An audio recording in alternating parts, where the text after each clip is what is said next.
tú me regulas los tiempos, ¿ok? Me avisas si yo me paso en algo. Ok. Bueno, quiero obviamente en primer lugar darles la bienvenida, saludar a todo el mundo que hoy se suma a este esfuerzo. De alguna forma es una tarea, digamos, que se ha emprendido con harta dificultad, porque como ustedes saben, están de por medio situaciones contextuales, digamos, que se han cruzado en el normal desarrollo de un proyecto como este, que es tan simple, digamos, que es formarnos en conjunto, podríamos decir coformarnos, ¿no? En cuestiones que nos parecen relevantes y que debemos atender de acuerdo a las características de nuestra institución. Entonces, en ese plano nosotros partimos en enero. Seguramente varios de ustedes participaron, probablemente no todos, de una actividad que le dio inicio a este diplomado.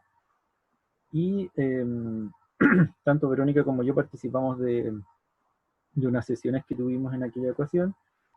Y como son temas que están absolutamente imbricados, los de pensamiento crítico y de justicia social, nos pareció que era más interesante en realidad abordarlo en conjunto. Eh, el propósito de la sesión de hoy, yo diría que es bastante simple. Eh, es simple, digamos, compartirlo y manifestarlo. Es tal vez más complejo bajarlo a la práctica, un poco que es el propósito nuestro. Entonces lo que vamos a hacer es simplemente hoy día son un par de ejercicios, por decirlo así.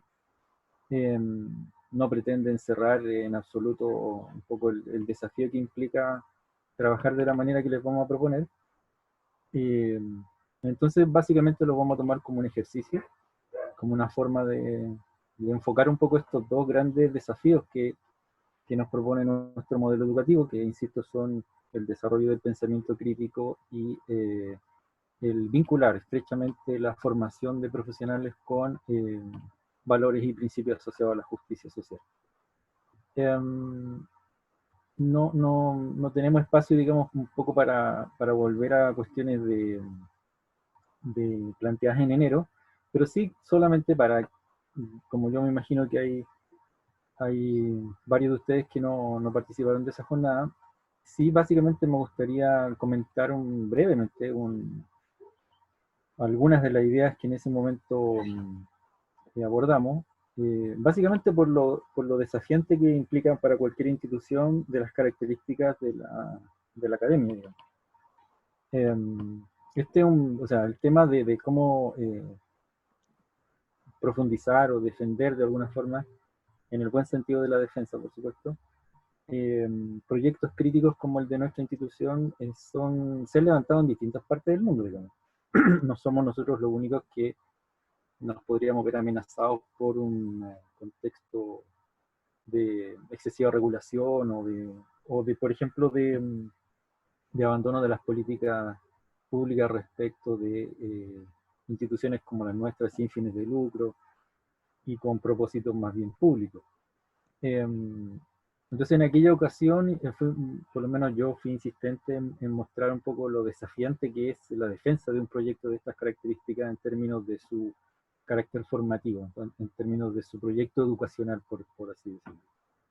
Eh, Actualmente, las amenazas, podríamos decir, que tiene un proyecto de estas características son bien diversas, pero también existen amenazas de orden, por decirlo así, académico, ¿no? De la fortaleza académica o las debilidades académicas que tenga el, el, el proyecto. En enero yo compartí esta cita, digamos, de un texto de un educador crítico norteamericano que se llama Henry Giroux, y básicamente un poco me pareció interesante el peso tal vez dramático que le impone el autor a este desafío, ¿no? De unir o vincular la lucha por la democracia, la lucha por los derechos humanos, la lucha por la justicia, ¿no? Con prácticas que que incluyan, que visibilicen y que sean parte del quehacer cotidiano, que estén asociadas con el diálogo y el análisis crítico. Entonces, esos desafíos no son simples.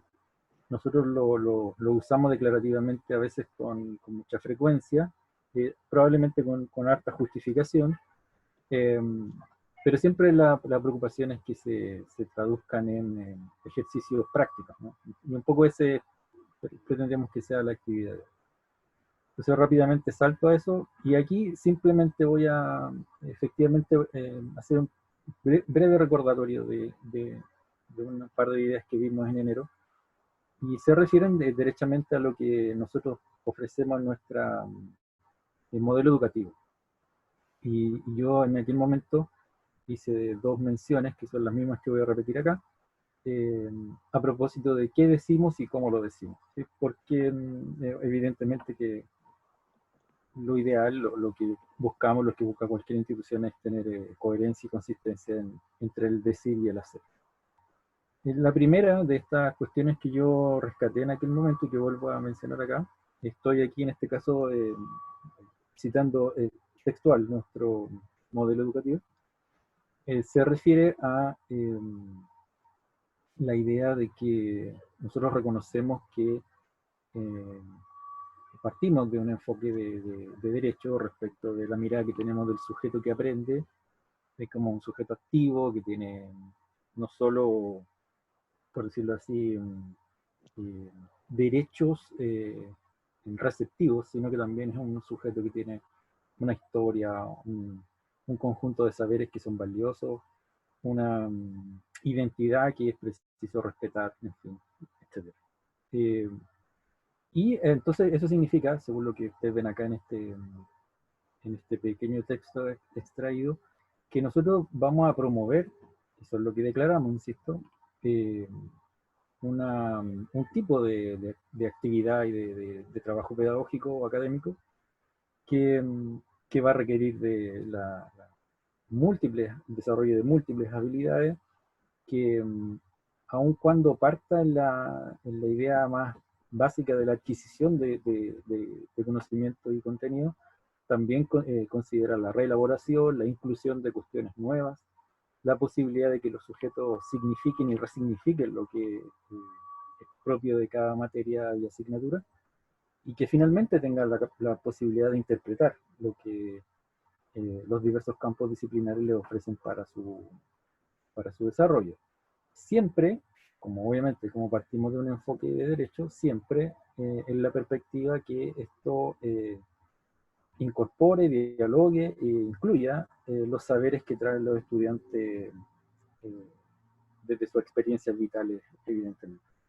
Y este asunto es bien relevante porque no es solo por una cuestión, por decirlo así, de lógica dialógica, ¿no? O sea, parecería lógico que quien pretende dialogar escuche e incorpore las perspectivas del otro sujeto, sino porque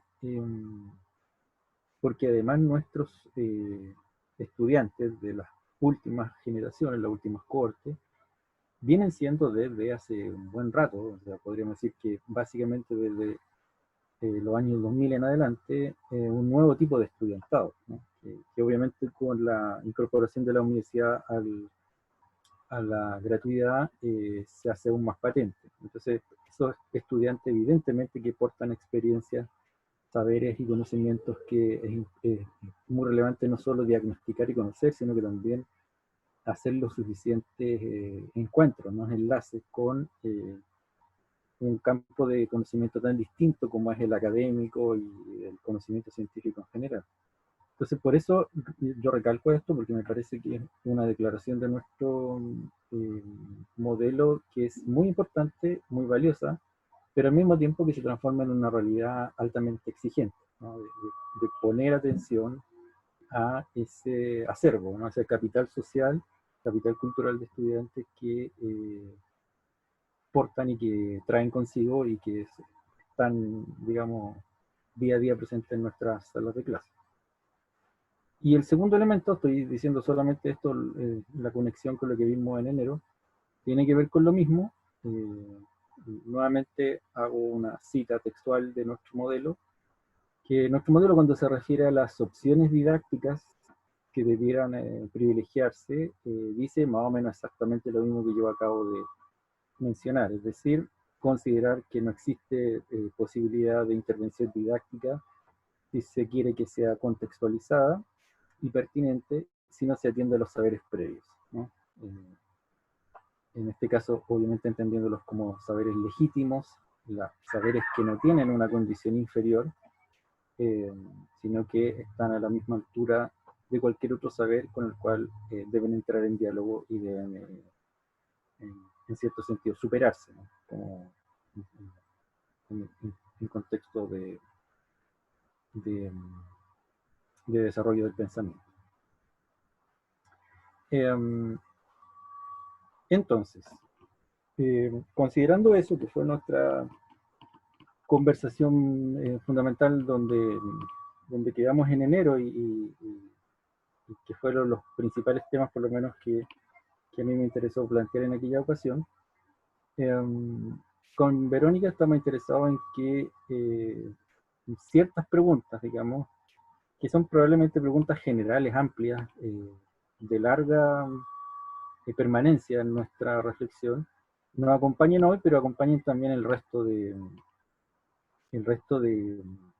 diplomados, en el sentido que son preguntas que refieren a cómo nos hacemos cargo de nuestro modelo educativo, no solo declarativamente, sino que en la práctica, ¿no? Estas preguntas a lo mejor les resultan familiares porque fueron preguntas que se realizaron hace una semana atrás, por ahí, un par de semanas, eh, a través de una encuesta que se hizo desde la vida, eh, donde precisamente se pretendía recoger estas perspectivas en general en los profesores de la universidad. Entonces la organizamos en tres ámbitos. Este es el primer ámbito, sobre la relación entre la teoría y la práctica. Y aquí es importante señalar que la relación que se establece entre ambos tipos de saber, conocimientos teóricos y prácticos en nuestro modelo, es, digamos, es muy estrecha, o por decirlo así, es una misma relación, es dinámica, no estamos hablando de dos cosas distintas. Y en ese sentido, nosotros por lo menos queremos dejar estas problematizaciones un poco flotando en el aire, eh, y sería la siguiente, en el caso de esta relación. En el caso de esta relación, nosotros nos preguntamos qué modalidades adopta esa tensión en nuestras clases, es decir, la tensión teoría-práctica, ¿no? Entonces, de que siempre estemos pensando permanentemente cómo esta relación, esta tensión, está presente en cada una de nuestras sesiones de clase, cómo la incorporamos cuando hacemos la programación de nuestro semestre, o cuando hacemos selecciones de contenido, de recursos para nuestras clases, que esta pregunta esté presente. Una segunda pregunta es qué tipo de problemas deben resolver las y los estudiantes que les permiten trabajar con la atención, teoría práctica. Es decir, si también nosotros llevamos esto a un plano de problematización y eventualmente de toma de posición del estudiante, en la posibilidad de resolver aquella problemática que la asignatura al profesor le plantea. Esta es una primera dimensión, ¿no? Digo, de interrogantes que nos estamos haciendo. Una segunda dimensión de preguntas que queremos que nos acompañe tiene que ver con el enfoque crítico transformador. Y, y en ese ámbito, en esa dimensión, nos interesa, por ejemplo, hacer mucha reflexión sobre en qué medida nuestras prácticas de enseñanza visibilizan los saberes o los conocimientos previos, que era lo que yo me refería hace recién respecto al modelo educativo. O sea, es particularmente relevante este punto porque difícilmente un enfoque crítico transformador pudiera ser considerado con ese nombre si hace invisible, ¿no? la presencialidad, la corporalidad, la emocionalidad y la posibilidad de conocimiento que tiene el otro. Entonces, esa es una reflexión constante a nuestro entender, eh, básicamente porque el propósito que todos nos proponemos en las distintas asignaturas es hacer transitar al estudiante desde la, las características del conocimiento que porta antes de ingresar a la institución y luego un conocimiento formalizado, digamos, metódico, crítico, en fin. Entonces, esos procesos no son simples, son procesos altamente complejos, porque no es raro que nos encontremos con estudiantes que al momento de su salida de la institución tienen un nivel de desarrollo del pensamiento que no es muy distinto del que entraron. Es decir, en muchos casos podríamos decir el efecto de la institución es bastante marginal y eso es bien complejo constatarlo. Entonces, claramente que ahí hay unos principios asociados a la justicia social, efectivamente, que están muy conectados con este enfoque, ¿no? O sea, el no reconocimiento de esos conocimientos previos, de esas experiencias previas y de esas historias previas, es de alta injusticia, digamos, ¿no? Y muy desigual. Eh, Claramente, por ejemplo, eso es lo que ocurre con instrumentos de, de selección como son precisamente, o como ha sido la prueba de selección universitaria, que precisamente lo que no hace es el reconocimiento de esos conocimientos previos, sino que estandariza, ¿no? Que es el concepto que en este caso se prefiere en términos de política pública. En segundo lugar, otra pregunta que a nosotros nos parece importante que nos acompañe tanto en esta sesión como en la siguiente, es de qué forma nuestras prácticas de enseñanza involucran problemas sociales relevantes. Es decir, cuánto leemos un poco el entorno, el mundo, lo social, lo cultural, lo político, eh, los problemas étnicos, raciales, los problemas de orden de género, etcétera. O sea, si estamos en capacidades de incorporar esos problemas reales, ¿no? Problemas reales, relevantes a las cuestiones que tienen que ver con nuestras áreas de enseñanza. En tercer lugar, ¿en qué medida nuestras prácticas de enseñanza consideran acciones de aprendizaje que se dirijan al mejoramiento de las relaciones sociales, económicas, políticas, culturales, reales también, de la comunidad nacional, global y local? Es decir, en qué medida también aspiramos a que tengamos efecto, ¿no? Como dice la política un poco de la CNA, de la Comisión Nacional de Acreditación, de buscar esta famosa bidireccionalidad, ¿no? O sea, el efecto benéfico sea recíproco, ¿no? Entonces también ahí hay que hacerse la pregunta de si nosotros consideramos esas opciones, esas posibilidades, de que el aprendizaje de nuestro estudiante se oriente, busque ese mejoramiento del mundo social, digamos, del mundo en el cual estamos implicados todos y todas. Y por último, la tercera dimensión, no quiero demorarme mucho en esto, eh, le llamamos sobre la práctica dialógica, y también nos parece que es una dimensión muy esencial de reflexionar, de tener en mente esta idea de cómo posibilitamos espacios de aprendizaje dialógico, eh, cómo este requerimiento se hace parte de nuestra toma de decisiones respecto de la enseñanza y del aprendizaje que entregamos. Eh, y claro, con la expectativa de que sean, por supuesto, espacios no discriminatorios, inclusivos, que sean participativos, espacios democráticos, ¿no? Y por último, ¿cuáles son los principales vínculos que nosotros vemos entre las opciones de práctica, las modalidades que adoptamos? Y finalmente los temas que hoy vamos a conversar, que son los de defensa de los derechos humanos, la justicia social, la democracia y el pensamiento crítico. En resumen, cuáles son los vínculos que habitualmente hacemos entre lo que nosotros diseñamos como modalidad de enseñanza y aprendizaje y las opciones que tiene nuestra universidad, digamos, que son las institucionales. Así que, tanto respecto de la práctica dialógica, del pensamiento crítico y de la relación teoría-práctica, bueno, son básicamente los pilares sobre los cuales queremos conversar. Nosotros con Verónica analizamos cuál sería la mejor forma de abordar estos talleres, ¿sí? Y claro, bajo la lógica de talleres nos parece que tiene más sentido que pudiéramos ejercitar, como yo decía al principio, una manera de abordar estos grandes desafíos y estas preguntas que tenemos, una manera, entre comillas, más práctica, menos declarativa, que ya tuvo su momento en enero, donde básicamente tuvimos la ocasión de hablar de estos temas más conceptualmente respecto de lo que es la justicia social, el pensamiento crítico, en fin.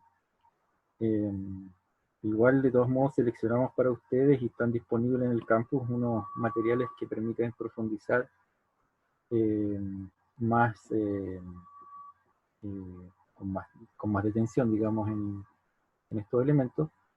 Pero nos pareció importante dedicarle un tiempo de esta sesión a, a lo que nosotros llamamos una posibilidad más práctica, que no pierde su perspectiva teórica, pero una posibilidad más práctica de eh, búsqueda de estas alternativas o modalidades que nos permitan hacernos cargo del modelo educativo. Por lo menos en lo que respecta a estos dos conceptos o estas dos definiciones que son las de desarrollo del pensamiento crítico y la búsqueda de la justicia social. Entonces, en ese, en ese sentido, queremos compartir con ustedes dos recursos, por decirlo así, eh, que hemos seleccionado. Eh, el primero lo voy a presentar yo y voy a pedirles que nos ayuden con el análisis, por decirlo así, de ese recurso. Y luego el segundo lo va a presentar Vero en la siguiente parte del taller. Fabián, Entonces hemos... ¿Ah?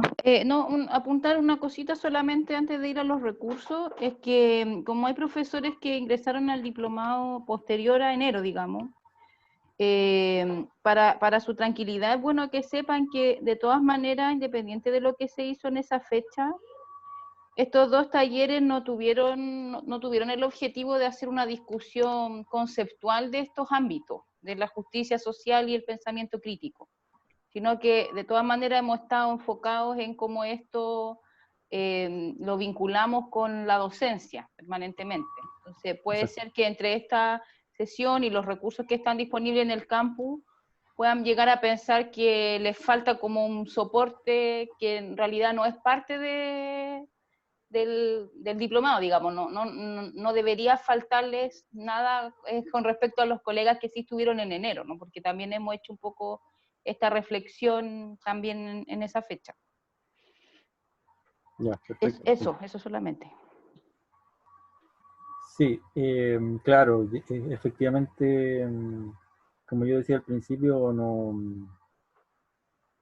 estamos haciendo una actividad de formación que es coformativa, digamos, somos todos académicos, docentes de las distintas áreas y esto nos ha permitido, bueno, en enero así fue, intercambiar puntos de vista, probablemente más cargados en ese momento a lo conceptual, pero siempre situados desde la docencia, es decir, entendiendo que esto debe tributar para reorientar o orientar mejor, tal vez, cada una de nuestras actividades docentes, porque estamos ciertos que es un gran desafío. Digamos.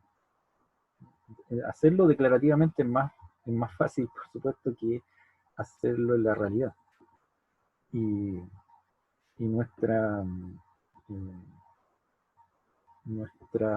intención y lo que nos moviliza no es definir, por decirlo así, eh, idealmente cómo debiera ser tal cosa, sino finalmente decir que esto es un desafío permanente y nos obliga a estar a cada rato volviendo a estas preguntas y analizando lo que hacemos para saber si estamos contribuyendo o no a propósitos comunes, digamos, que son los que están en el modelo educativo, pero también son los que movilizan en general el sello de la institución eh, y los desempeños más generales que están en cada una de las carreras y planes de estudio correspondientes.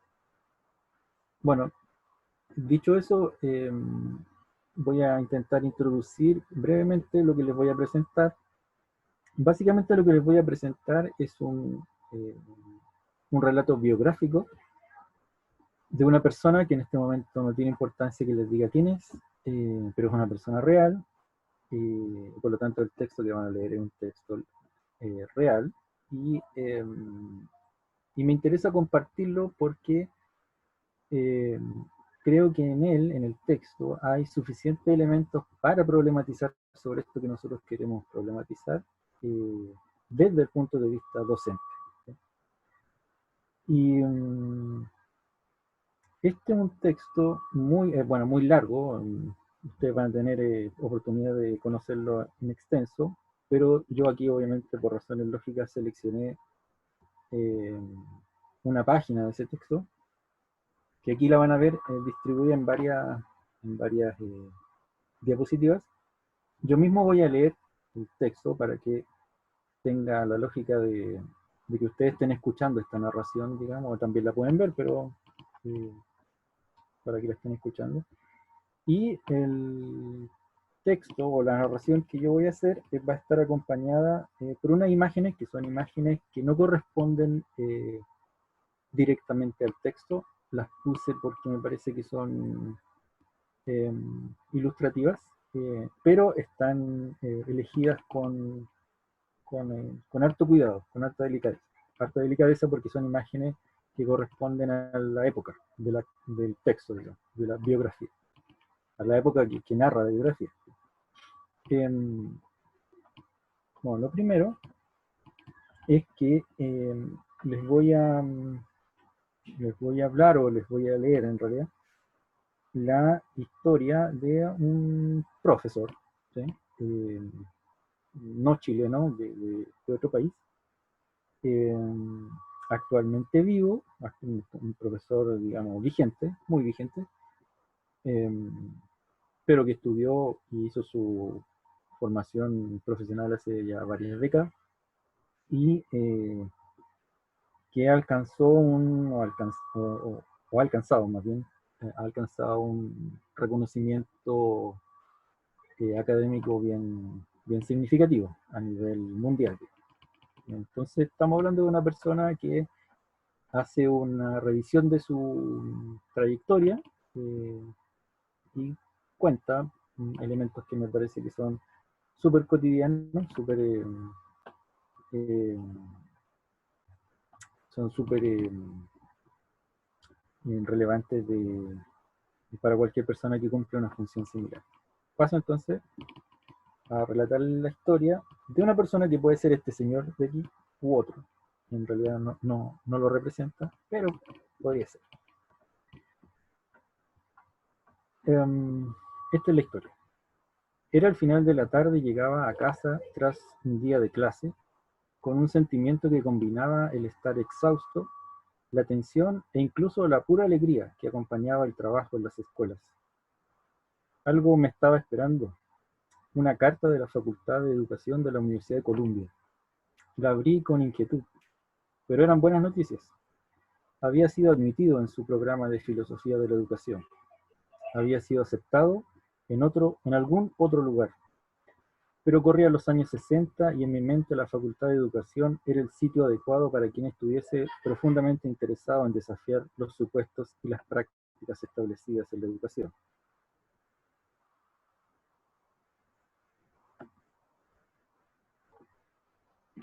A decir verdad, estaba sorprendido de haber sido aceptado. Había asistido a 2 escuelas nocturnas para realizar mi pregrado y no había concluido mi grado. Tenía algunas asignaturas pendientes para completar durante ese verano. Anteriormente, trabajaba a tiempo completo como tipógrafo, antes que la dedicación parcial a mis estudios fuese interrumpida por el servicio militar. Mis calificaciones eran, para ser honesto, bastante malas. Afortunadamente, la Facultad de Educación había hecho hincapié al admitirme en los últimos 2 años de trabajo en la facultad y en mi experiencia posterior al servicio militar. Las escuelas urbanas se enfrentaban a una seria escasez de profesores y en el ejército asimismo me había entrenado para ser docente. Así que empecé trabajando sin titulación en una escuela marginal de la ciudad de Paterson, Nueva Jersey, a la que había asistido de niño. Luego me trasladé para enseñar durante algunos años a un pequeño pueblo rural, sorprendentemente conservador, en el sur de Nueva Jersey. Como era predecible, allí tuve algunos conflictos serios con grupos ultraconservadores y racistas. Asistir a la Facultad de Educación hacia finales de 1960 fue una experiencia significativa en varios sentidos. El trabajo intelectual era tratado seriamente y nos empujaba a mí y a otros hacia los límites de lo que podía ser leído o comprendido. Para mí, a pesar de que estaba sólidamente sentado en una tradición familiar de literatura radical, desde que asistí a la escuela nocturna en zonas pequeñas, esta era una de las primeras veces que tenía contacto con la educación formal. Me encantaba y me abrumaba al mismo tiempo. Me abrumaba porque la Facultad de Educación y la Universidad de Columbia en su conjunto estaban muy próximas a Harlem, y sin embargo las relaciones con las escuelas empobrecidas y con las comunidades negras y latinas próximas eran frecuentemente tensas. Para muchos estudiantes como yo, este hecho proporcionaba un poco más de leña al enfado que ya sentíamos. Esto se complementaba con la finalidad de que en Colombia había un ambiente profundamente politizado en aquellos momentos. Mi historia de activista en movimientos antirracistas, anticorporativistas y pacifistas significaba que la presión de estudiar en Colombia debía ser equilibrada con las demandas del compromiso político. De alguna manera, algunos pudimos hacerlo. Cuando estaba siendo entrenado como maestro, y uso la palabra entrenado adrede, en uno de aquellos pequeños centros nocturnos de profesorado, prácticamente cada asignatura que tomaba tenía un sufijo específico, para maestros. Asistía a filosofía para maestros, historia mundial para maestros, matemática para maestros, física para maestros y así sucesivamente. La razón parecía ser que había asistido a escuelas marginales de una comunidad muy pobre y volvería a enseñar a estas escuelas, apenas necesitaba más que una comprensión superficial de las disciplinas del conocimiento y de las teorías que las sustentaban. La teoría era para aquellos que estaban por encima de personas como yo. Ese es el relato biográfico, insisto, de un destacado académico actual, vigente, con suficientes años en su trayectoria, y que cuenta cómo fue su inicio, obviamente, académico en su formación posgradual y luego, o al mismo tiempo, en su formación práctica de profesor de escuelas en Estados Unidos. Entonces, quiero usar este, este relato y este ejercicio para plantearles las siguientes interrogantes que son las que quiero que conversemos en un ratito, digamos. A partir de esta historia, entonces yo les propongo que nos preguntemos lo siguiente. ¿Es posible que un relato de este tipo nos sugiera a los docentes, nos sugiera temas, conceptos o ideas que más allá de la particularidad de la historia personal, en que no nos vamos a centrar en este caso en la historia personal, en el caso particular de este señor, entonces más allá de esta historia nos proporcione perspectivas por abordar, modalidades de enseñanza por implementar en nuestra práctica, ¿no? Es decir, es posible que este tipo de relatos nos sugiera, nos provoque, ¿no?, la atención a ciertos temas, a determinados conceptos o ideas que nos abran perspectivas por abordar en nuestras clases? Esa es la pregunta. ¿Y cuáles serían esos temas, conceptos, ideas que ustedes logran identificar en este breve relato personal? ¿Tres? O pudiera ser que las dos primeras son la misma pregunta en realidad. Tres, ¿por qué esos temas, conceptos o ideas nos podrían ayudar a dar profundidad, a explorar distintos significados o hacer conexiones con otros temas más amplios y revisar una variedad de perspectivas? Es decir, cuando yo pregunto por los temas, conceptos o ideas, de alguna forma el punto al cual queremos llevarlos a pensar es si estos temas, conceptos o ideas que nosotros creemos que están contenidos un poco en la trama profunda de esta historia, nos podrían ayudar a dar profundidad, a explorar distintos significados, ¿no?, sobre los temas que tratamos, a hacer conexiones con otros temas más amplios, a revisar distintas perspectivas sobre distintos temas, ¿sí? Entonces, el primer ejercicio que quisiéramos proponerles es que nos, retroalimenten y nos señalen si ustedes ven posible que un relato de este tipo nos sugiera algunos temas, conceptos o ideas, ¿no?, que nos proporcionen distintas posibilidades de abordar la enseñanza. Esa es la primera pregunta que les queremos hacer. Y en este ratito yo abro la, la posibilidad de interactuar para que nos comenten si la lectura un poco les provoca esa búsqueda de cosas.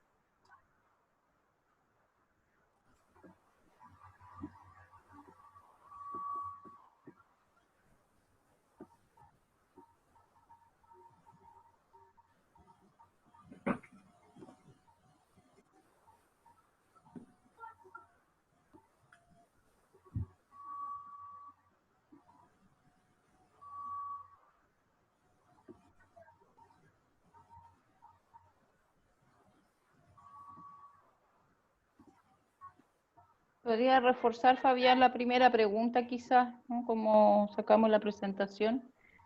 Claro, Andrés quería decir algo. Sí. ¿Sí? Adelante, Andrés. Si logro entender bien lo que se pregunta, a mí me interpela directamente porque me sitúa. Mi curso es un curso de tipo teórico, ¿no? Trabajo con conceptos, abstracciones, y una historia de este tipo a uno lo ancla, lo sitúa, primera cosa. Entonces, es el esfuerzo de situar los conceptos y el conocimiento que uno trae y que quiere transmitir, darle una viabilidad concreta. En ese sentido, hacerse cargo de un contexto, de una situación, de que el concepto teórico que uno está tratando exige ser situado para ser significado y de ese mismo modo abrir como un campo posible de preguntas, de interrogantes, de práctica, de interacciones, ¿no? La interacción que nosotros establezcamos con esos conceptos, esas nociones, esas visiones, se concretan y cobran pertinencia. Entonces el estudiante también aprende a situar su pensamiento y no va derivando y derivando y derivando y dispersando el conocimiento, sino que darle al conocimiento una estructura, un cauce. No sé si te entendí bien la pregunta, pero por ahí yo lo orientaría. Sí, yo creo, Andrés, que hay una parte de la pregunta que la entendiste bien.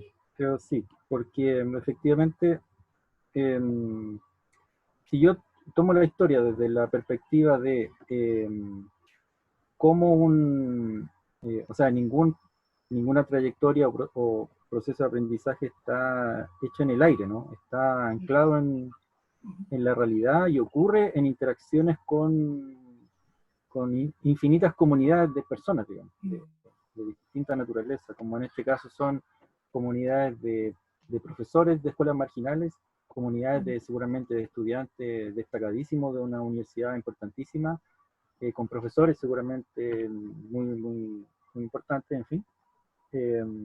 También con actividades políticas, por ejemplo, ¿cierto? Entonces, en ese sentido, ciertamente que entendiste la pregunta. Ahora, por otro lado, hay también elementos de esta historia en particular. Insisto que no es relevante el personaje, ¿sí? Es importante tal vez el derrotero que se va narrando, ¿no? Cualquiera sea el personaje, podría haber sido un personaje anónimo, por decirlo así, nos está contando que no fue fácil la vida, por decirlo de alguna manera. Y yo quisiera poner acento, o quisiera que pusiéramos acento en ese punto, por ejemplo, ¿sí? En el sentido de que los procesos de aprendizaje de nuestros estudiantes seguramente no van a ser distintos a los de este señor.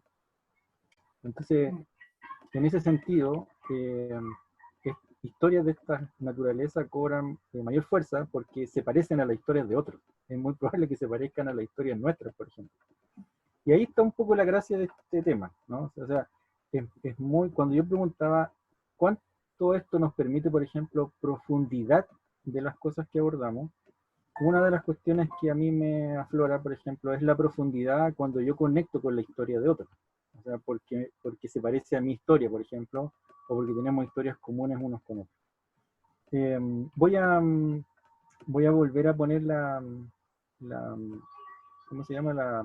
La presentación, porque es importante recalcar estas preguntas porque las vamos a usar en este ejercicio y en el siguiente también. Las preguntas que yo hacía, la primera pregunta por lo menos, como les digo, son preguntas que están enlazadas, son formas distintas de preguntar lo mismo probablemente.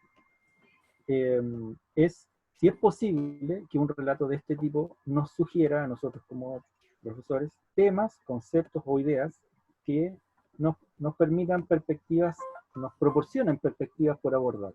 Es decir, una perspectiva, creo yo, la mencionó Andrés, porque mencionó el tema del aprendizaje situacional, por decirlo así. Otra perspectiva la mencioné yo porque me referí fundamentalmente a la empatía que pueden provocar historias de esta naturaleza, ¿sí? Entonces, cuando preguntamos por ese tipo de cosas, nos referimos a eso, pero también derechamente a temas, conceptos o ideas que subyacen a esta historia, digamos. Insisto, cualquiera sea el protagonista de la historia.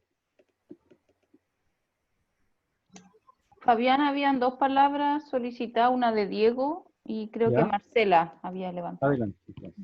Diego. Sí. Hola, buenas tardes, ¿me escuchan? Perfecto. Sí.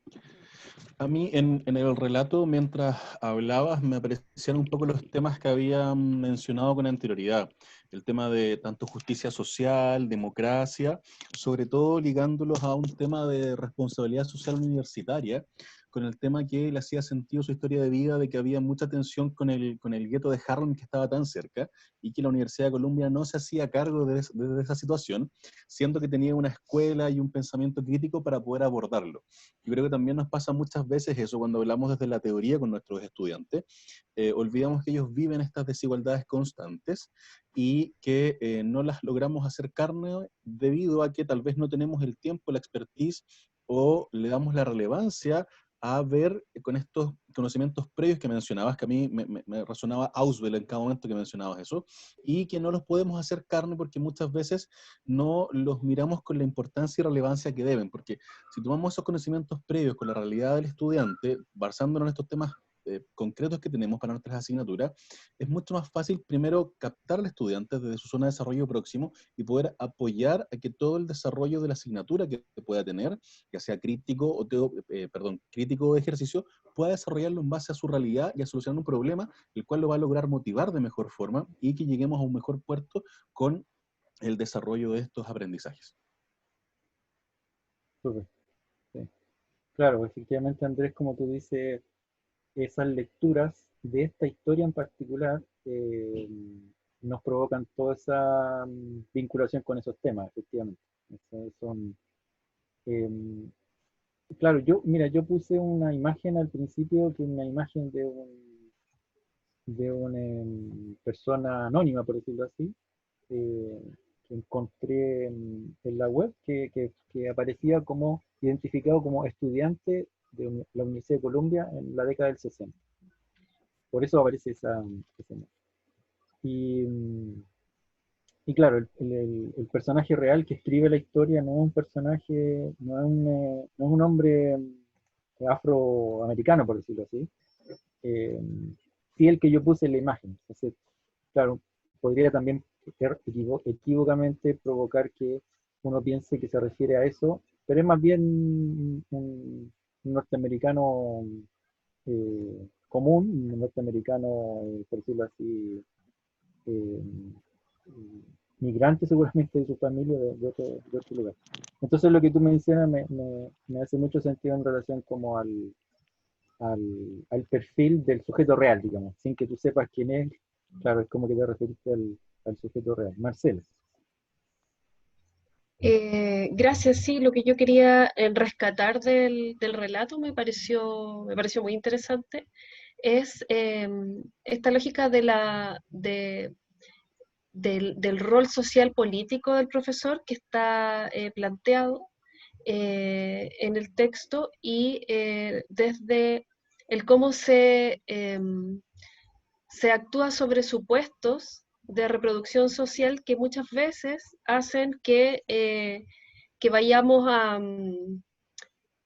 poniendo techo o limitando ciertas expectativas en torno a nuestros propios estudiantes. O sea, este relato unipersonal nos habla de un profesor que trata de ir más allá y liberarse de esas ataduras que son, o al menos desde lo que él declara, que son un poco los límites que le impone lo que el resto supone que él debe enseñar, para quienes supone que se da esta enseñanza y cuál es el propósito de hasta dónde van a llegar esas personas. Entonces, eso me llega como profundamente del relato. Sí. Sí, efectivamente, claro, yo creo que cuando ustedes miren la historia completa, está disponible ahí en el campus virtual. Efectivamente se van a encontrar con estos elementos que menciona Marcela. Sin ir más lejos, la biografía o el texto se llama El docente activista, si no me equivoco. Así está, es el nombre que le dio el autor. Y bueno, cierro esta parte porque el siguiente ejercicio lo va a comentar Clavel, señalándoles que bueno, el texto está completo en el, en el campus virtual y que el autor es Michael Apple. Él es el señor que escribe o que está relatando su, su biografía. Y solo cerrar diciendo lo siguiente. Una de las formas probablemente más eficientes de hacer conexiones poderosas con los estudiantes es hablar de historias de personas comunes y corrientes, digamos, de historias de personas comunes y corrientes que viven historias comunes y corrientes. ¿Sí? Y más allá el reconocimiento académico actual que tiene un profesor como Michael Apple o como cualquier otro intelectual reconocido, bueno, también obviamente tuvo que vivir las situaciones de conflictividad social de su país o de situaciones de discriminación y de desigualdad e injusticia que un poco brevemente tratamos de reflejar en este recorte del texto. Porque finalmente ahí es donde se producen las principales conexiones con lo que los estudiantes aprenden en las distintas asignaturas que nosotros les ofrecemos. En esta otra parte, la profesora Verónica va a mostrarles otro ejercicio, digamos, probablemente de la misma naturaleza, con el cual uno puede hacer precisamente estos enlaces con los conceptos de pensamiento crítico y justicia social. Vero. Sí, Fabián, es que hay varias personas que habían pedido la palabra. Perdón. Es Ya no veo acá. Sí, no, por eso lo comento. Está Bartolomé, Daniela Arrate, Rodrigo Ahumada, no sé si está saludando, también quería hablar, y está Paz Barrientos. Entonces yo creo que démosle un ¿Vale? minutito para que no se queden con las ganas de opinar. Bartolomé, ¿Quién parte? ¿Ya? Bartolomé y luego Daniela. Ok, creo que es súper aportativo desde el relato. Yo creo que ahí me pasa algo con la disciplina del teatro, ¿no? El teatro son relatos, la fuente inspiradora del teatro son la historia de de los sujetos, ¿no? La historia que incide en cada ciudad, en cada persona en su vida, ¿no? Entonces hay mucho que ver con la teatralidad, ¿no? Como esto, ¿no es cierto?, se hace parte, y eso es la riqueza del arte y del teatro, y no solamente el teatro, sino que todas las disciplinas artísticas, que en definitiva hace y toma cuerpo de los relatos vivos, de los relatos, ¿no es cierto?, históricos, asume el relato del individuo como un hecho, y eso creo que es súper interesante. A mí también sobre idea y concepto, creo que el concepto de la marginalidad, ¿no es cierto?, es un concepto que abunda, ¿no es cierto?, y entendernos que no es ahora, sino que es histórico que la educación se basa sobre la marginalidad, ¿no es cierto? Creo que la educación básicamente plantea una estructura ¿no es cierto?,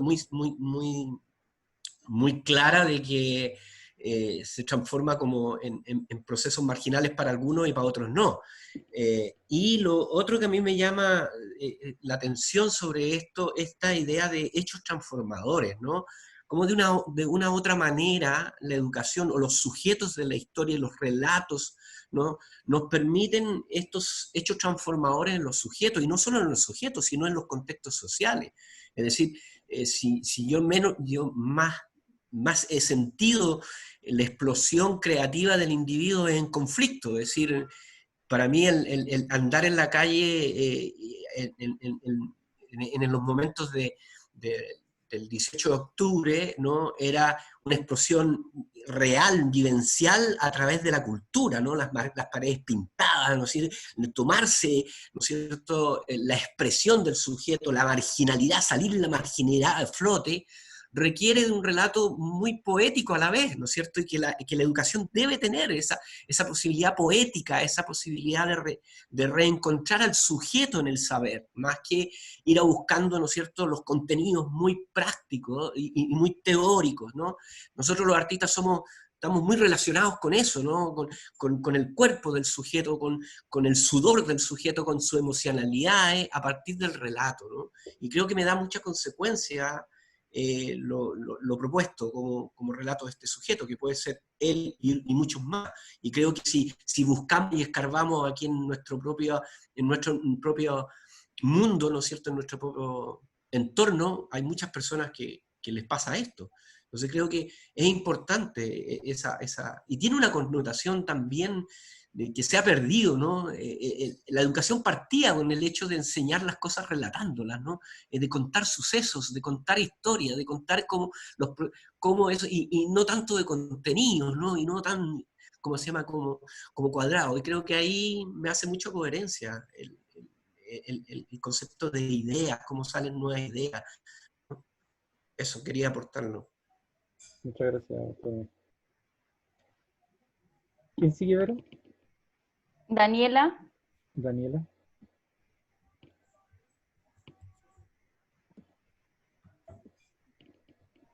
Daniela está sin el micrófono activado. Perdón. Ahí. Ahora sí. Ya. No, decía que mi comentario es similar al que señaló una profesora, una compañera que habló justo antes de Bartolomé, que tiene que ver con el desafío de incorporar el contexto y estar atentos al contexto y a las dificultades, en el caso del docente, de los estudiantes, para estudiar y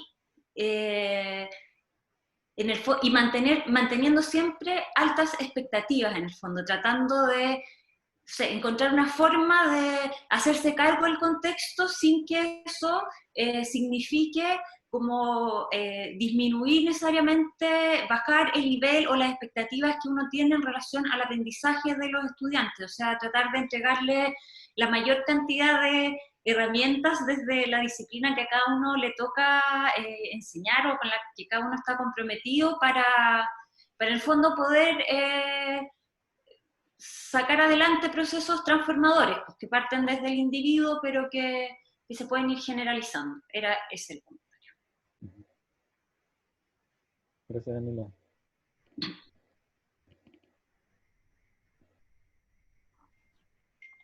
Queda una opinión, era de Paz. Hola, sí. Bueno, yo también mi reflexión tenía que ir, iba por ahí con lo que decía Daniela y decía la profesora anterior, ¿cierto? A mí me quedó dando vuelta esto de que de, de la educación o de los contenidos que se entregaban, ¿cierto? Que eran limitados hacia hasta lo que necesitaba saber un maestro. Y que la teoría, ¿cierto?, era para otros, por ejemplo. Eso me quedó dando vuelta respecto también, ¿cierto?, con esto de las expectativas que tenemos y de las limitaciones que a veces por, no sé, porque prejuicios de alguna forma pensamos que no podemos entregar. Pero por otro lado, también el pensar en cómo, en la limitación que tenemos temporal y las dificultades que tenemos también para poder ampliar esos conocimientos. Yo creo que por ahí también está esa idea de no pensar, ¿cierto?, que nuestros estudiantes tienen límites, sino que por el contrario, pensar que en tener altas expectativas. Por ahí va mi reflexión. Gracias, Paz. ¿Nos queda una más, Vero, o estamos? No, estamos. Vamos al siguiente ejemplo, entonces. Bueno, para el siguiente ejemplo, la verdad, lo pueden, ya conocen las preguntas, son más o menos las mismas, las repetimos con este ejercicio, pero con con un recurso distinto. Voy a... todos la ven, ¿verdad? Todos ven la... Sí, yo por lo menos la veo. Vale. Paso entonces a...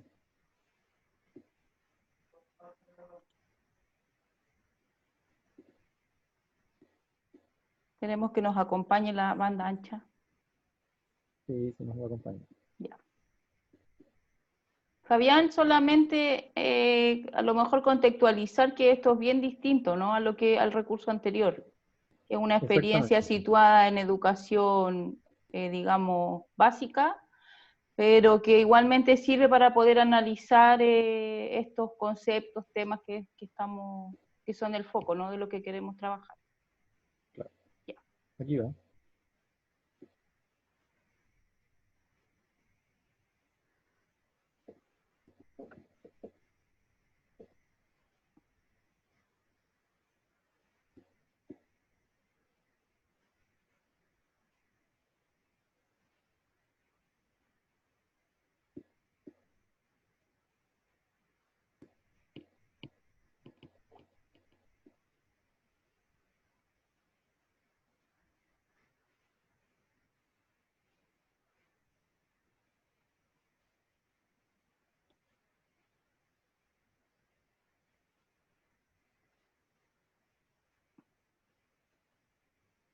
Fabián, disculpa que no sé si soy yo, pero no se escucha. Sí, no se escucha el video. Ay. No sé si tú lo escuchas en tu computador.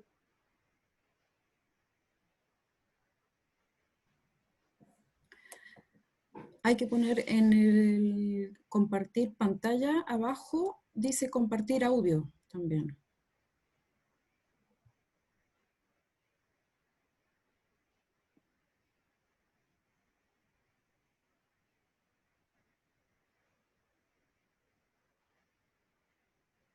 Fabián.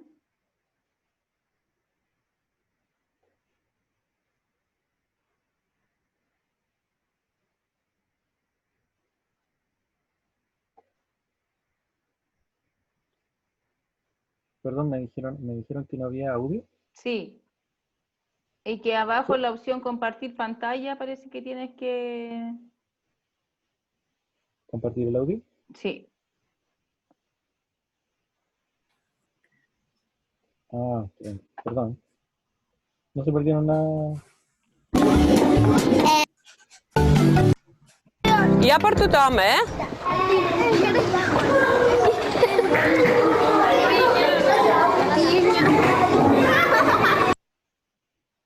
¿Ahora sí? Ahora sí. Vale.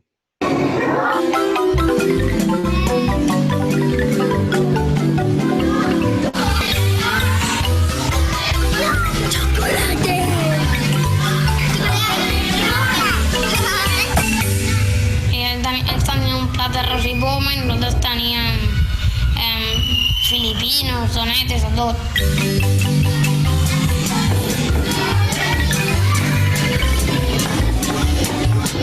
Coca-Cola, menxites, patates, de tot. De tot.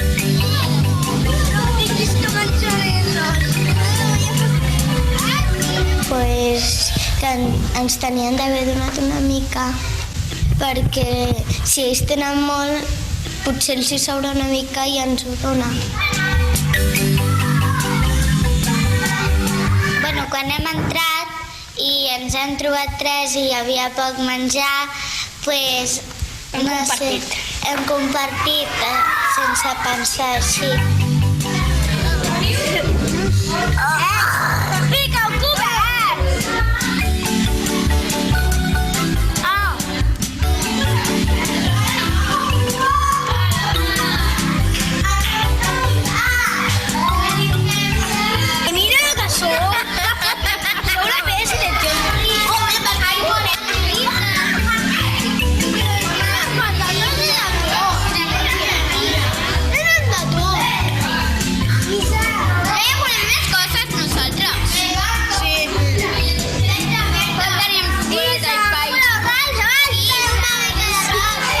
Com és que nosaltres tenim poc i aquests tenen molt? Hi ha algú sap la resposta? Sí. Ells són rics i nosaltres som pobres. Sí, home, això ja és. No, jo soc ric. Això ja és. A veure, nano.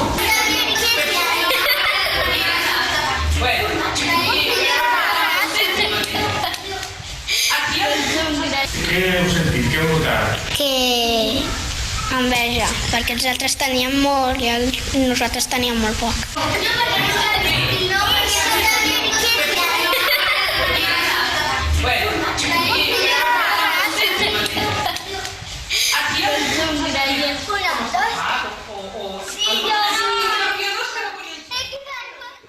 I era en Àfrica, i en Àfrica la gent és molt pobra perquè la gent no va a l'escola i si no va a l'escola no té treball i si no té treball no té diners.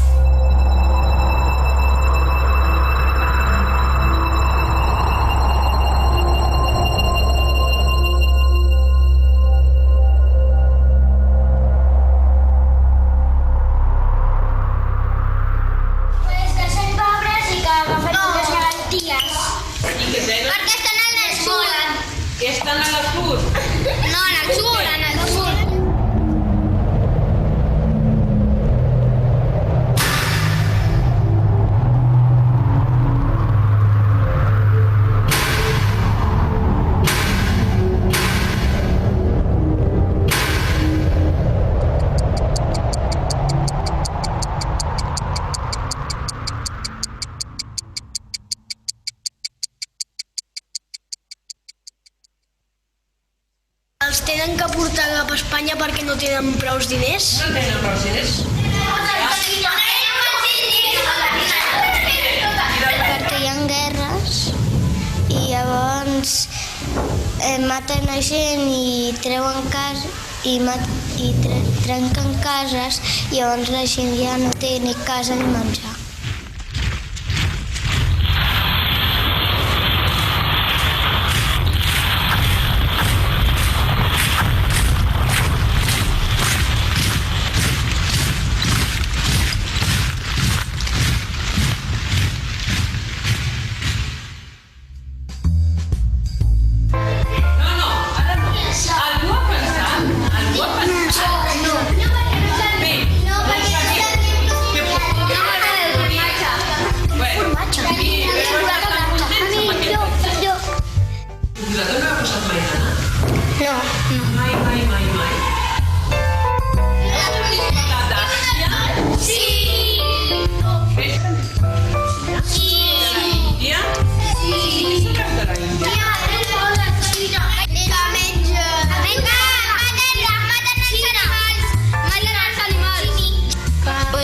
no tenen menjar i no poden beure i tenen que beure aigua del riu.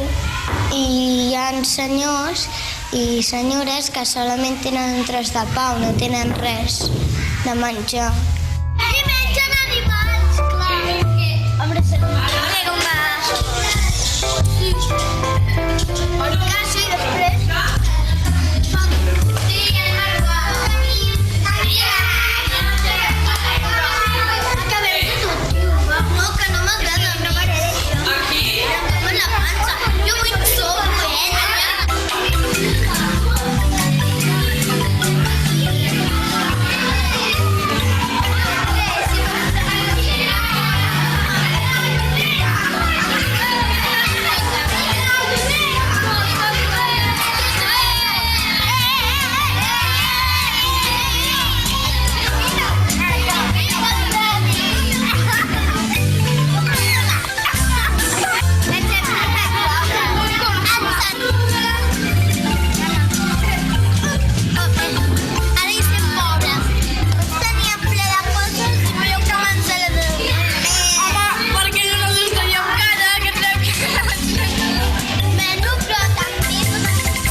Alguns homes que partin menjar per tot el món per als que no tenen menjar.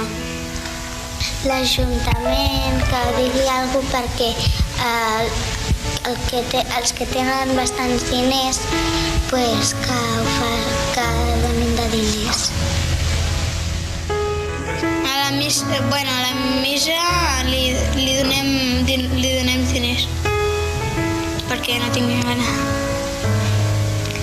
Que a les escoles els nens i nenes donin menjar i diners per als que es moren de fam.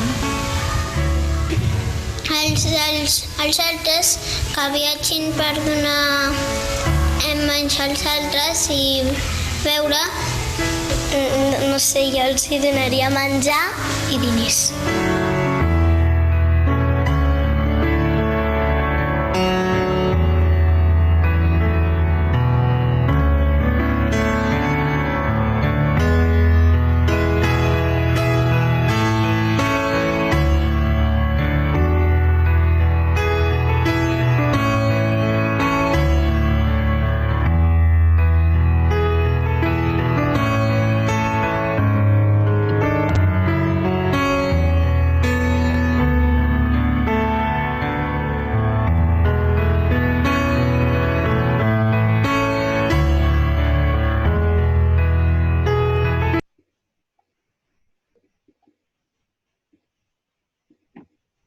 Ahí está Vero, ¿no?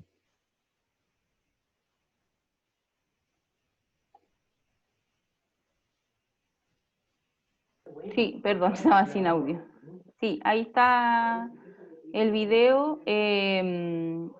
Entonces, en el fondo la idea es, cierto, invitarlo a reflexionar, tal como con el recurso anterior, también siempre vinculado al tema de los conceptos, ideas que están en la base del aprendizaje que se busca desarrollar en este video, cómo estos temas, conceptos, ideas pueden aportar al desarrollo del pensamiento crítico.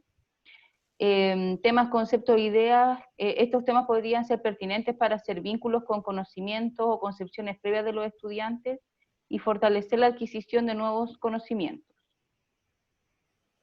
Ya una cosa por la cual se elige este video, ¿cierto? Es por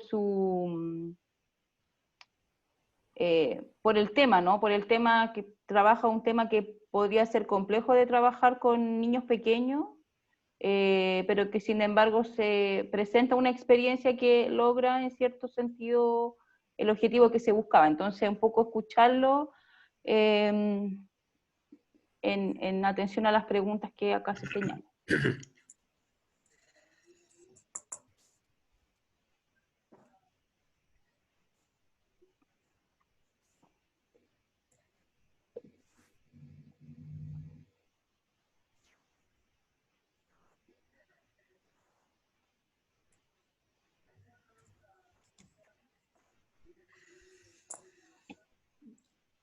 A mí lo que me sorprende del video es como muchas veces la educación tiene ese miedo como de mostrar la realidad, y creo que el desafío de esto ahí como concepto, esa cosa de reconocimiento de la realidad y del contexto de la realidad, creo que aflora mucho, ¿no? Muchas veces la educación trata de ocultar ciertas cosas, ¿no? Y creo que ahí tiene que ver con cómo somos capaces de contextualizar la realidad, los contenidos y también los aprendizajes. Es decir, si no reconocemos una realidad, muy poco es el aprendizaje que nos llega. Entonces creo que ahí una cosa de los temores, ¿no? Muchas veces, no, esa idea no es para los niños de la básica, no, ese tema no es para niños de media, no hablemos estos contextos con los chicos de media. Está llena la educación como de ir tapando ciertos temas, ¿no? Y creo que el video no refleja eso, es decir, un contexto de realidad y de verdad infinita, y ya, afrontala, ponémosla al frente y veamos qué pasa con cada uno de los sujetos. Y el tema se sociabiliza y el tema se hace parte. Exactamente, o sea, no tener miedo quizá a trabajar algunos temas que pueden sonar, nos pueden resultar complejos, por su complejidad social finalmente, ¿no? Había otra mano levantada que no alcancé a identificar quién era. ¿Rodrigo? Sí, hola. Hola. Hola, mira, yo la verdad es que me sorprendió un montón el video, porque la experiencia, o sea, desde el punto de vista de la metodología, me pareció de una simplicidad abismante. O sea, todos los días nosotros estamos buscando metodologías, cuál más alambicada para poder motivar a nuestros alumnos, y ahí se ve una metodología tremendamente sencilla, básica y penetrante. Me llamó tremendamente la atención, y además me conmovió mucho eso. Eso. Claro, precisamente, Rodrigo, tú das en un punto que queríamos destacar cuando ponemos este video, que tiene que ver más bien con lo que está de fondo en la estrategia, más que quizá en concentrarnos en la complejidad de la propia estrategia, ¿ya? Sino en poder definir primero qué es lo que queremos desarrollar como aprendizaje y poner al servicio de eso que queremos desarrollar una estrategia particular. Hay... ¿Olga? Sí. Bueno, hola, buenas tardes. Yo soy profesora de filosofía, de formación de base, y trabajé un tiempo con filosofía con niños, y claro, yo creo que es un excelente ejemplo como para trabajar ese tipo de cosas. Por lo general, la filosofía con niños tiene como el cariz que muestra este ejemplo, de a través de metodologías muy sencillas, trabajar temas complejos y abrirlos de manera concreta, porque al final se concretiza una cuestión que es muy abstracta y muy compleja, que tiene que ver con, no sé, las maneras de entender la economía mundial, y llevarlo y situarlo a algo muy, muy particular desde la empatía. Pues sí, al final esa termina siendo la gracia de este tipo de métodos. Ahora, saliéndome un poco como de la filosofía con niños, creo también que trabajando con estudiantes de pedagogía diferencial, de educación diferencial, también se podría hacer como algo similar. A lo que me refiero es que como no sé, mi mirada de la pedagogía no dista o no se diferencia tanto como yo trabajo con niños pequeños, como yo trabajo con estudiantes grandes. Creo que finalmente lo que es esencial es tener claro cuál es el sentido de lo que vamos a hacer. Pues en este caso las profesoras, yo veo en el video que tenían claro cuál era el sentido de lo que estaban trabajando.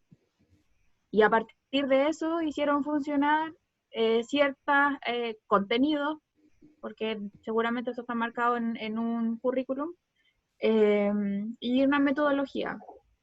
Entonces, desde esa perspectiva, creo que claro, pues están las maneras de trabajar como los métodos didácticos o las formas de comunicar los aspectos que queremos trabajar con nuestros estudiantes se parten desde el sentido, pues desde el para qué vamos a hacer lo que vamos a hacer. Gracias, Olga. Así es. Estoy bien de acuerdo con lo que comenta. Fabián, ¿te parece si avanzamos por la hora? Ok.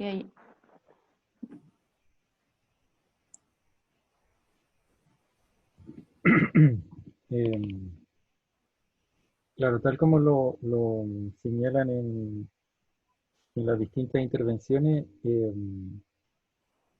las formas de interpretar o de darle sentido un poco a alguna de estas recursos, experiencias, pueden ser muy, muy diversas. Y yo creo que si hay algo que es fundamental en todos estos procesos es precisamente más que los recursos y más que incluso los contenidos que están detrás de esos recursos, es definir correctamente hacia dónde yo quiero llevar un proceso, una trayectoria de aprendizaje. Y claro, nosotros hemos hecho énfasis en estas 13 palabras que hemos repetido a lo largo de esta presentación, que son conceptos, temas o ideas, porque están relacionados con la fase final, digamos, de este taller, y es compartirles seguramente muy brevemente y con poco detalle probablemente, una forma de enfocar esto, una forma que ha sido sistematizada, digamos, en otro contexto, en otro país, y ha sido difundida en distintas partes, pero que a nosotros nos parece que es una forma interesante de sistemáticamente abordar este desafío digamos, de la programación de las clases, de la organización de las tareas de la enseñanza, y como decía recién la profesora María Olga, de darle una direccionalidad, ¿no? Que es precisamente, a mi entender, donde más fallamos muchas veces. Nuestras prácticas pueden estar llenas de contenido y pueden estar incluso llenas de propósitos absolutamente valorables. Sin embargo, muchas veces tienen orientaciones que pueden ser discordantes, pueden ser divergentes, en fin, y no necesariamente orientarse a lo que nosotros pretendemos que se oriente, que es el gran desafío en cada una de nuestras asignaturas. Entonces, para eso, hemos tomado una opción, digamos, que nos parece interesante por lo menos de compartir, que se conoce y se ha popularizado como un modelo que se llama Enseñanza para la Comprensión, y que propone una manera de abordar este tema de cómo direccionar y cómo darle precisamente esta lectura más profunda y más conectada, ¿no? Como esta idea de poder conectar con muchos diversos áreas y temas, lo que nosotros estamos haciendo en nuestra área específica disciplinar. ¿Vero? Sí, como decía Fabián,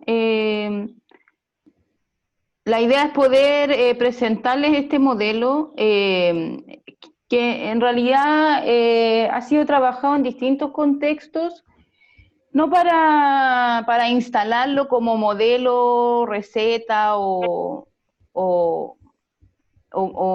como simplistamente incorporarlo, sino que porque creemos que hay algunos elementos que son interesantes precisamente para poder organizar un proceso de enseñanza y aprendizaje. Este modelo de la enseñanza para la comprensión surge de una investigación de la Universidad de Harvard, donde sus autores estuvieron harto tiempo observando prácticas de docentes de educación secundaria que trabajaban en torno al desarrollo del pensamiento y que les interesaba fortalecer la comprensión de los estudiantes, entendiendo que La comprensión tiene que ver con poder usar el aprendizaje a disposición ponerlo a disposición de distintos contextos, ¿ya? Este modelo que surge luego de esta investigación, Fabián, si podía ir a la anterior. Yo no la estoy moviendo. ¿Dónde voy? Ahí, dos más para que aparezca la figura completa. Perfecto. Ya, ahí. Este modelo que se genera luego de esta investigación tiene una serie de componentes, ¿ya? Y estos componentes son 4 fundamentalmente: los tópicos generativos, las metas de comprensión, desempeños de comprensión y evaluación diagnóstica continua.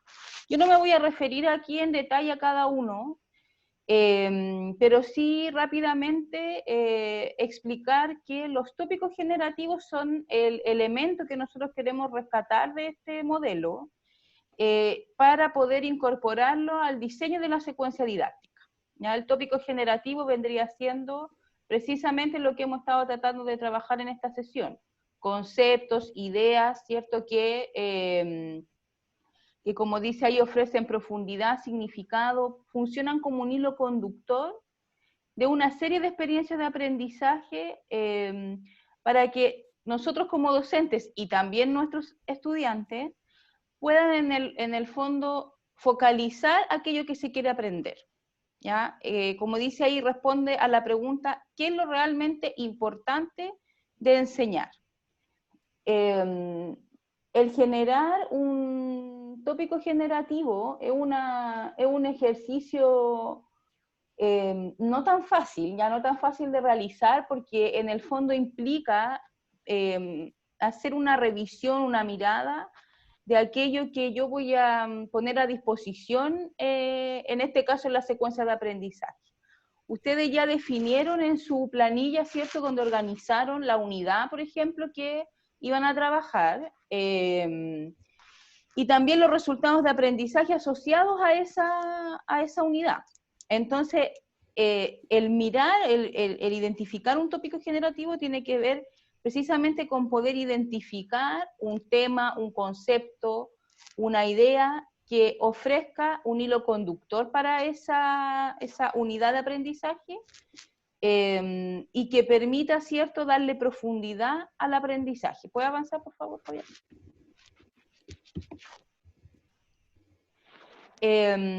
Entonces, el tópico generativo es, como yo les decía, este concepto, esta idea, pero no es cualquier concepto y cualquier idea, sino que un tópico, como dice ahí, es generativo cuando primero es central para un área de conocimiento de la disciplina. Y acá es bien importante rescatar la mirada que tiene esta propuesta en términos de lo conceptual y lo disciplinar. No es necesariamente una propuesta que yo puedo levantar solamente, por ejemplo, centrado en habilidades o en procedimiento, sino que debo visualizar cuál es la disciplina, el conocimiento que yo estoy enseñando, que tengo la responsabilidad de enseñar, y entonces cuál concepto podría ser central para ese trabajo.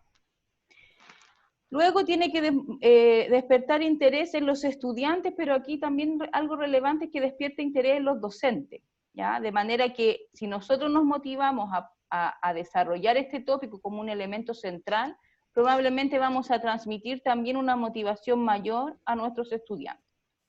¿Puedes revolverte, por favor? O no sé si está avanzando solo. Avanza solo. Ya, que me está presionando por la hora, yo creo, la presentación.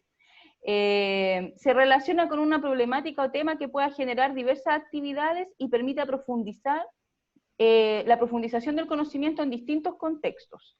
Es decir, el tópico es un concepto, puede ser un concepto, pero también podría ser un problema o una pregunta que me permita trabajar ciertos conocimientos disciplinarios, pero también que me permita que los estudiantes puedan aplicar esos conceptos, ese aprendizaje en distintos contextos, y a la vez hacer vinculaciones, tanto con la propia experiencia, por ejemplo, con lo que decía Fabián al principio de la presentación, los conocimientos, las concepciones previas, como también hacer de puente para la introducción y la internalización de nuevos conocimientos, de otros tópicos, ¿ya?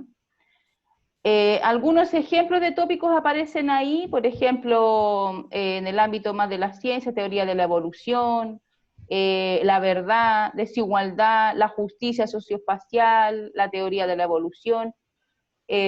Quizás, por ejemplo, en la experiencia que veíamos del video, el hambre puede ser un concepto, un tópico generativo que aquellas profesoras podían identificar. Entonces, la tarea, ¿cierto?, el ejercicio que nosotros queremos que ustedes puedan realizar a través de este módulo 1 es que a partir de aquello que han identificado, que han seleccionado para trabajar en la secuencia didáctica, estos aspectos curriculares, que ya tienen identificado, ustedes puedan empezar a descubrir, a definir un tópico generativo que sea el hilo conductor del trabajo que van a diseñar. La idea de esto, ¿cierto?, es que permita, tal como veíamos en ambos recursos, focalizar el aprendizaje. No solamente centrando en los contenidos o en la parte conceptual, pero tampoco perderla de vista, ¿ya? Porque también es un elemento de equidad, ¿verdad? Eso también lo hemos conversado anteriormente, el que yo provea a mis estudiantes de cierto bagaje conceptual mínimo que nosotros hemos declarado que vamos a formar. Puede ser también vinculado a un procedimiento en función de la naturaleza de mi disciplina o de la asignatura que cada uno de nosotros imparte. Puede tener un distinto nivel de complejidad en función del semestre en el que yo hago clase. Y por supuesto ser un elemento central del programa de asignatura, o sea, qué conceptos, qué tópicos me permiten a mí, o bien está explícito en mi programa, o bien me permite a mí, a la luz de ese tópico, trabajar aquellos elementos que están explícitos en nuestros programas de asignatura. Fabián, si puede avanzar a la próxima, por favor. Bueno, esto no voy a entrar en detalle porque en el fondo es la tarea, ¿no? Está definido, está subido en el campus del diplomado. Cualquier duda ustedes nos pueden hacer llegar, pero en el fondo la idea es que ustedes puedan identificar este tópico y fundamentar por qué eligen ese tópico, ¿ya? En función tanto de la experiencia que ustedes tienen como docentes, pero también a la luz de los dos grandes elementos que podríamos llamar los grandes tópicos que nosotros trabajamos en este módulo, que son justicia social y desarrollo del pensamiento crítico. A la luz de los resultados de aprendizaje que ustedes han identificado. Justamente Nicolás está pidiendo la palabra y le iba a preguntar si es que él quería acotar algo más. Nico, dale nomás. Hay sincronía y me alegro. En saludar a todas y todos, espero que estén dentro de lo posible bien. Y solamente como un aporte respecto a la hora de pensar en esta definición del tópico generativo, es que un poco siguiendo los principios que decía el profe también al inicio de esta exposición, del profe Fabián, la idea es que podamos hacer como un tópico generativo que ojalá nos permita abarcar temas o problemáticas relacionadas con justicia social. Y por lo tanto la sugerencia que hemos hablado mucho con Verónica es el tema de que podamos hacer problemáticas, ¿ya? Y que a partir de problemáticas podamos desarrollar la secuencia didáctica, ya que las problemáticas tienen la particularidad que nos permiten relacionar el tema disciplinar que vamos a estudiar con algún elemento empírico de la experiencia de los estudiantes que les hace sentido y que les hace sentido desde, ¿cierto?, el problema. Entonces eso implica mayor como compromiso con el desarrollo de la tarea, se puede vincular de mejor forma con problemáticas de justicia social y en la medida que se pueda, creo que sería bueno como vincularlos con problemas concretos que tengan los estudiantes, pensando en esos elementos de motivación, de profundización disciplinar y de, por supuesto, como generar herramientas para que puedan aportar a lo que es la transformación social, que es uno de los focos centrales que tenemos dentro de la universidad. Eso debería... Gracias, Nico. Bien, abrimos la palabra para, si podemos, yo creo, Fabián, dejar de compartir. Gracias. y abrimos la palabra si es que hubiesen dudas sobre esto. Sé que fue rápida la exposición de los tópicos, pero creo que a la luz de lo que hemos trabajado en este rato, me parece que, o esperamos con Fabián, que en el fondo hayan sido buenos ejemplos para que ustedes hayan podido un poco aproximarse a cuáles serían estos conceptos que hemos querido destacar.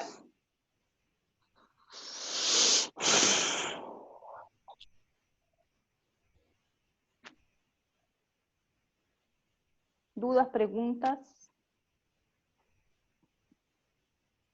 O de repente, si se les ocurre algún tópico generativo ahora, como ahora que estamos conversando y lo quieren compartir como para ver más o menos cómo va, también podría servir en esta instancia aprovechando las cosas. Sí, también es una buena idea.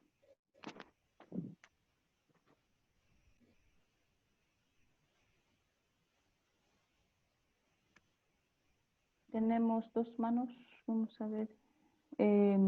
Isnel y después Rodrigo.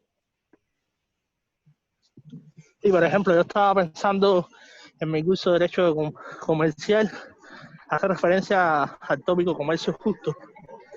¿Pudiera eso ser un tema a tratar? ¿Y cómo influye en las relaciones internacionales en materia comercial? Desde mi punto de vista es un buen tópico generativo, porque en el fondo el concepto comercio justo ya involucra una problematización por sí mismo, ¿no? Y en el fondo también motiva a problematizar un componente de la realidad, un proceso que además se vive cotidianamente. Entonces lo interesante ahí sería cómo a partir de ese tópico se logra el vínculo con la experiencia personal con respecto, por ejemplo, al comercio justo desde la experiencia, pero también de cómo se vive en una escala mayor incluso de la internacionalización, etc. En la realidad nacional también los estudiantes con el tema de los tratados de libre comercio y todas las dudas y realmente el vínculo social también es importante ahí para tratar el tema. Sí, totalmente cabe como tópico. No, y más aún con el contexto en que estamos, donde está toda esta discusión respecto a la reactivación económica y probablemente se vengan como intentos por firmar nuevos tratados de libre comercio, hasta el tema del TPP, así que también en ese sentido tendría como pertinencia respecto al contexto que estamos ahora, así que sería como un doble plus a ese tema concreto. Gracias. Sí, además que una de las características que debiera tener un buen tópico, digamos, como dicen los creadores de este programa, es que sea rico en conexiones. Y me parece que el ejemplo que dio Ismael es claramente un buen ejemplo de ese tipo o sea, son conexiones contingentes, son valóricas, por ejemplo, también. Son de juego de intereses, son nacionales e internacionales, como decía Nicolás. O sea, son a distinta escala, en fin. Puede ser leído desde distintos puntos de vista, y ese es precisamente, claro, por eso los autores le denominan tópico generativo, ¿no? Porque es como una suerte de tópico que en su movilización genera, por ese efecto, otros aprendizajes, o sea, como aprendizajes colaterales, digamos, como que moviliza hacia los costados. Y ese ejemplo que dio Ismael me parece súper, digamos, apropiado y coherente para lo que él hace, digamos. Gracias, profe.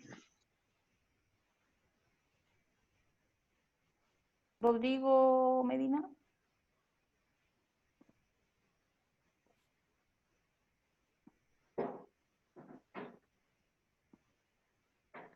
Rodrigo. Sí, quería sumarme a lo de Isnel, ahí sí.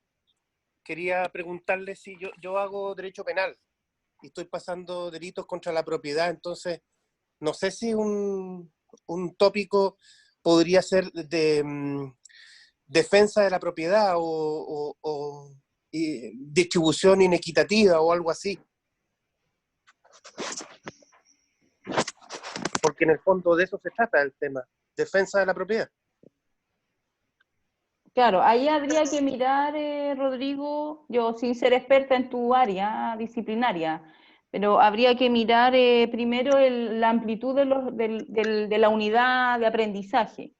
Si se focaliza, como tú dices, en defensa contra la propiedad, la unidad completa, o más bien hay otros resultados que también, resultados de aprendizaje me refiero, que amplían esta mirada de la secuencia didáctica, ¿cierto? Recordemos también que para una secuencia requiere de un poquito más de amplitud temporal para su trabajo. Yo diría que tú decías como tópico, yo creo que incluso el solo concepto de propiedad inclusive podría ser un tópico.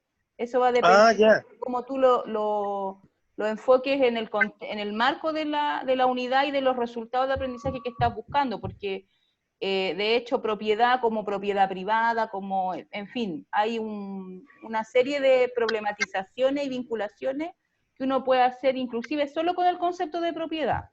Ahora, si tú le involucras un otro concepto que pueda incluso ser más generativo que el concepto sólido de propiedad, también es apropiado. Ok. No sé Sí, si... Ay, Fabián. brevemente, no, solo decir que, claro, cada una de nuestras disciplinas están llenas de tópicos generativos por sí mismos, por decirlo así. O sea, conceptos cuya relevancia es tan potente que su sola como presentación, nominación, lo hace pensar a uno que son áreas sumamente, por ejemplo, debatibles, eh, contingentes, que se pueden analizar en diversas escalas, en fin. Entonces, simplemente voy a decir que nadie mejor que el especialista sabe cuáles son esas cosas. Es bien difícil, por ejemplo, que uno desde áreas distintas las diga. Pero es importante lo que decía Vero, y es que, claro, a veces en las categorías, como nosotros las llamamos, las categorías de nuestras disciplinas son múltiples, y uno piensa, por ejemplo, en la página ahí que puso la Vero de su ejemplo, aparecían algunas que nos pueden a nosotros, no sé, hacer poco sentido, pero le pueden hacer mucho sentido a quien enseña, no sé, biología o ciencias básicas, no sé. Si yo nombrara algunas de mi área que son de las de historia, por ejemplo, también podría decir que una pura palabra es tremendamente generativa, ¿no? Entonces, claro, la búsqueda tal vez como en un segundo nivel es cómo yo sitúo ese concepto o ese tópico, ¿no? Y claro, si yo lo sitúo en determinado ámbito, lo acoto, por decirlo de alguna manera, puede que efectivamente lo materialice un poco mejor. Entonces, efectivamente, propiedad por sí misma parece una potentísima palabra. No creo que cualquier persona, hasta incluso un desconocedor, sabe la relevancia de eso. Pero probablemente se lea más potente con una contraparte, ¿no? No sé, con un apellido, con un complemento, incluso con una contracara, ¿no? Es decir, propiedad y tal cosa, ¿no? También eso puede ser, en cierto sentido, muy generativo de preguntas. Hay que siempre pensar que el concepto generativo tiene que ver con eso, ¿no? Que abre, que interroga más, y que por lo tanto va a hacer que al presentárselo a un estudiante, lo que más le provoque sean interrogantes, preguntas. ¿Cómo eso se conecta con otras cosas? ¿Cómo se conecta con otras escalas, con otros tiempos, por ejemplo, también pasado, presente, futuro, en fin? Así que claro, por sí mismo yo creo que el concepto ese es sumamente potente. Y uno buscará la fórmula de hacerlo tal vez más preciso. Claro, ahí solamente conociendo, por ejemplo, lo que decía la Vero, que es importante la unidad donde está inserto, si después se profundiza o no, eso ahí, bueno, cada cual eso lo puede saber mucho mejor en cada caso. Pero claramente en cada área estamos llenos de conceptos y problemas que son tremendamente generativos, digamos. Ahora la gracia es verlos de esa manera, ese es el punto. Eso. Y poder conectarlos también, poder identificarlos y poder conectarlos con, porque muchas veces nosotros como docentes nos centramos muy fundamentalmente en los contenidos que tenemos que enseñar. Entonces, ¿cómo conectamos estos tópicos finalmente para enfocarlo desde el aprendizaje? Más que sin dejar de lado el contenido, que es fundamental, porque si no también este proceso queda vacío, ¿ya? Queda sin soporte. Entonces, no solo finalmente desde cómo agrupa contenido, sino que finalmente cómo genera aprendizaje, como decía Fabián hace un ratito, en el fondo va rebotando como hacia el lado, hacia adelante, también hacia el propio contexto, la experiencia personal de los estudiantes, para ir haciendo como un círculo virtuoso, ¿cierto?, de generación de aprendizaje. Bueno, yo creo que estamos en condiciones de ir cerrando, no veo más participantes que necesiten opinar y varios ya se han tenido que retirar también, como dijeron al principio. Así es que si no hay más consultas, cerramos. Solamente recordarles a todos y todas la importancia de entrar al campus, ¿cierto? De revisar lo que ahí está. También recuerden que hay un foro de dudas, de consultas, creo que se llama el Conversemos en nuestro diplomado, ya entre tanto campus que uno visita como que se le van olvidando, pero hay un espacio para que podamos resolver dudas y por supuesto también está mi correo, yo puedo ahí también ir dirigiendo a mismo Fabián o a Nicolás o incluso a otras personas del equipo si que sea más pertinente responder, así que quedamos como siempre a su disposición para ir avanzando. Les recuerdo que la idea es que la generación del tópico, ¿cierto?, y su fundamentación esté para la semana del 24 ¿ya? De julio, que no es mucho, y que en el fondo siempre las actividades van quedando abiertas para quienes no alcanzaron a llegar en ese tiempo, pero que nosotros para poder organizarnos en la retroalimentación nos concentramos en esas fechas, ¿ya? Así que recuerden que la idea siempre es que tengamos esa flexibilidad para ir trabajando. Así que bueno, les agradezco nuevamente, que tengan un muy buen fin de semana, aprovechen que es largo, que tenemos cosas que celebrar además, en este día histórico. Así que eso, no sé Fabián, si tú quieres decir algo para cerrar. No, agradecerles la participación y el interés, recomendarles que ver en el campus una entrevista bastante extensa a Nancy Fraser, que es la filósofa norteamericana un poco que lleva adelante desde hace muchos años el concepto de justicia social. Es una entrevista bien interesante donde se refiere, entre otros temas, por supuesto, precisamente a este concepto y a la teorización que ella hace sobre eso. Y sería súper bueno, creo, que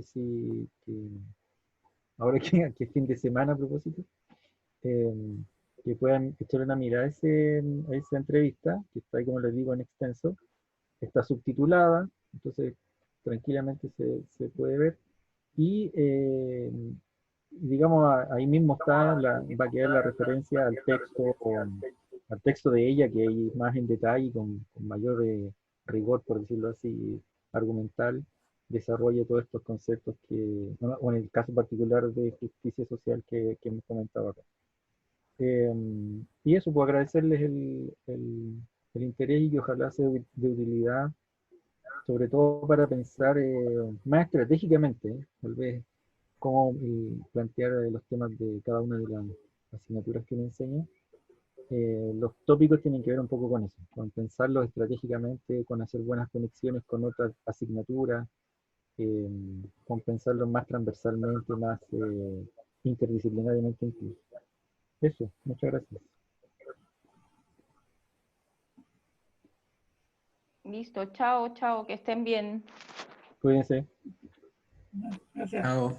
Chao. Saludos a todos. Chao, chao. Chao, Verónica. Chao, Chao. Fabián. Chao, muchas gracias. Chao, hasta Gracias. luego. Chao. Chao, gracias. Chao.